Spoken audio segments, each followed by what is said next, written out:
மன்னிக்க வேண்டும் கேப்டன், உங்களை காத்திருக்க வைத்ததற்கு மன்னிக்கவும் என்றார். அங்கு நின்று கொண்டிருந்தது சேப்பாக்கம் நகரின் கேப்டன் யூதன்.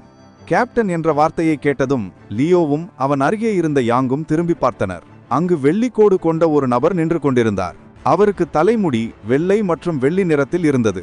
அதை எந்த நிறம் என்று கூட சொல்ல முடியாத அளவுக்கு ஜொலித்தது. இவர் சேப்பாக்கம் நகரின் தலைவரா என்று யாங் கேட்க, அதற்கு லியோ தெரியவில்லை என்றான். இருவரும் அவரை பார்க்க அவர் நின்று கொண்டிருந்த இடத்திலிருந்து சற்று திரும்பி இவர்களையும் பார்த்தார். அந்த ஒரு பார்வை லியோவை ஏதோ முடிவில்ல பள்ளத்தில் தள்ளியது போல் தோன்றியது. அவன் எங்கிருந்தோ விழுவது போல் தோன்றியது. உடனே தலை நிமிர்ந்தவன் முன்னே பார்க்க அவர் புன்னகையுடன் இவர்களை பார்த்தார். அருகே இருந்த யாங்கின் தலை சாய்ந்தபடி குழப்பத்தில் இருந்தது.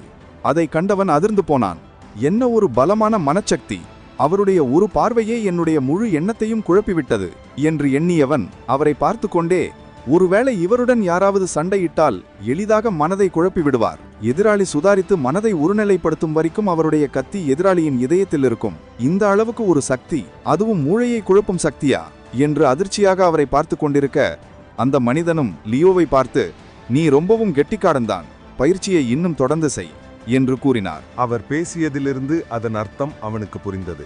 ஏனெனில் அவர் பார்த்த பார்வையால் யாங்கும் லியோவும் பாதிக்கப்பட்டனர். யாங் இன்னும் அந்த பாதிப்பிலிருந்து வெளிவரவில்லை. ஆனால் லியோ 10 வினாடிகளுக்குள்ளேயே அதிலிருந்து வெளிவந்து விட்டான்.